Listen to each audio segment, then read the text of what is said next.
To show you the full power of our action plans, we created an example template for you. Just go to create new template and then go to Playgrounds and copy this template into your account. And then you can really play around with the action plan block as well.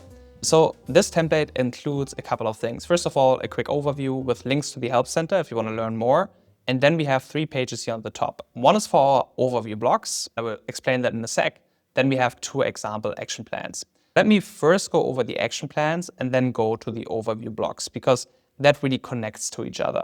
So let me start here with the sales action plan because this is a very simple one. Essentially, our action plan is just a collection of milestones like discovery and fit, and then tasks below the milestone. So confirm success criteria in our language would be a task. And I can just add a new task like so, and then also add a milestone like so.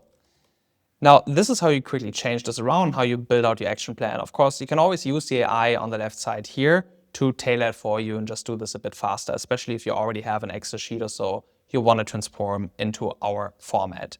And then the next feature here is to click on the tasks. And this will allow you to do much more settings. So I have an assignee settings, a due date settings, and a quick action.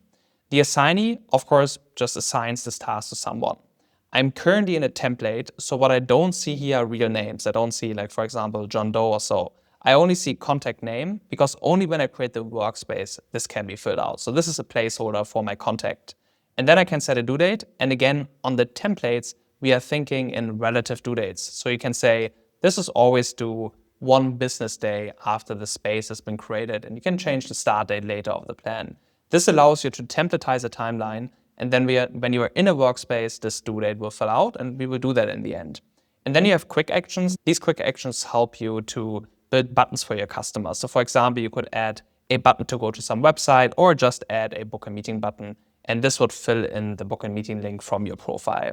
You can add a description, you can upload files, and then in the spaces, you can collaborate through the comments here, through the chat with your customer too. Now I X this and I'm back at this overview, and you can see already that we extended this here, and we see the due date, we see the assignee as well. In the space, you will see it too. And I can also click on this mini button here to do direct edits, for example, to the task name. So you don't always have to jump to the pop-up to do that, and you can do that here, right? But you can just do it inline, and you can also add to any task the assignees, the due dates inline as well. You can click on any assignee or due date and just change it right here. So it's very, very easy to use. It's very nice in screen sharing. You can just go over that. And this action plan is simple. I want to keep it like this, and then I have a bit more of a complex one.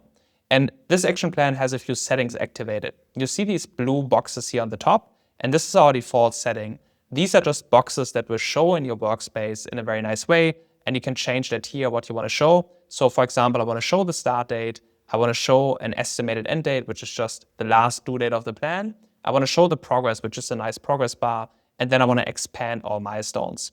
By default, we don't expand the milestones, so you have to click on them to expand to the tasks. But if you want to show everything at once without doing that manually, you can activate this setting. Okay, so far so good for the action plans, and you will see more if we go to the workspace itself.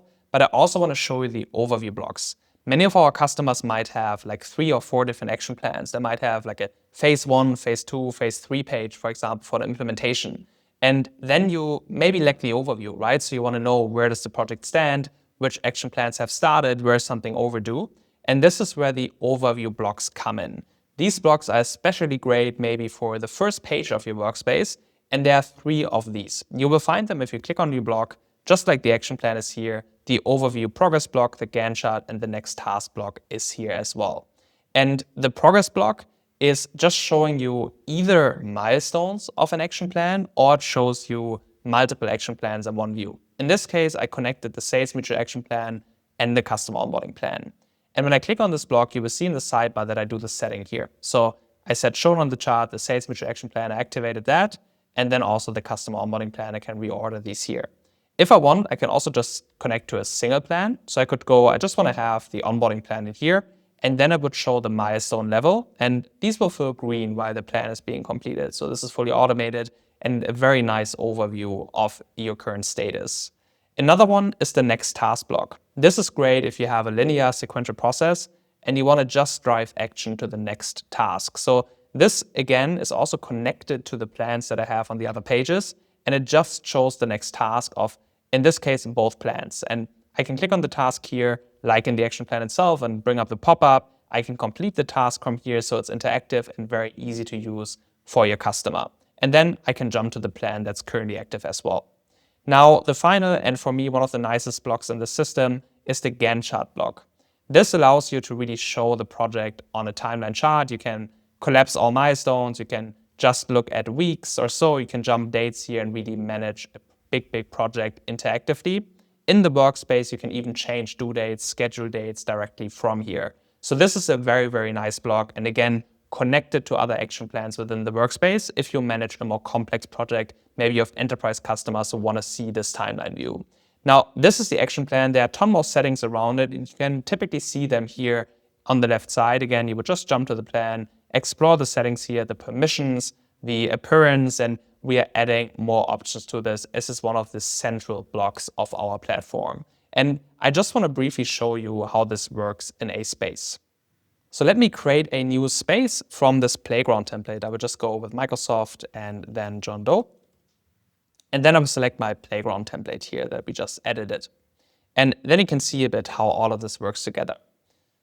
So in the workspace, I have now, again, my sales action plan, my onboarding plan, and my overview blocks. So first of all, let's go to the onboarding plan, because that's the most intense one, I would say. So you see how these tiles render that I had on the top in the template in these like blue color. And also in the tasks themselves, we have now filled out all the due dates. And I have this on 18th of March, this I have in 7 days to the 25th of March. So now it's proper dates, and if I click on it, I will also see a proper calendar. And same for the assignees, John has been filled out, Microsoft has been filled out, and I can add more external stakeholders or also internal assignees in here as well. Now, a very cool thing you can do is you can also move the start date. So let's say this project is pushed back to May. I can just set it to 1st of May. I won't apply this to all of the plans. And then you see here, this has been changed now and the timeline reflects the new start date. This is a very cool way if you want to templatize your typical timeline and then change it together with the customer. And of course, I can go in and do any edits as well and say, this only starts on the 21st. Now, these are the action plans. In the sales action plan, same story, it's just simpler, and I could go in and do any changes. But the overview blocks are also very interesting now. So this progress block now just shows this one plan, right? We connected it just to the onboarding plan, and you can see that it shows the next due dates. It also shows me the tasks. I can complete them from here directly, and then jump back, and you see that it fills green here. And when the milestone is completed, it will fill the full milestone green as well. So let me just do that to show you. So now it's full green. If this would be overdue, it will also show red. So maybe let me just change this to the 2nd of March.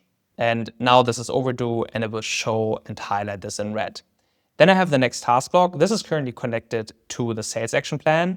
So I can just complete tasks here. And this will also show due dates, assignees, and so on directly. And then finally, I have the Gantt chart connected to my onboarding plan. And the very cool thing here is I can do direct edits. I can just go and let me check the weeks. Okay, I want to just go on the days and I can just do direct edits in here and change things around. All right, these are the action plans. This is enough for an overview. You will find more in the Help Center. It's one of the key blocks of the platform to really manage projects and like have a shared version of reality together with your customer. Hope you liked the video. I see you in the next one.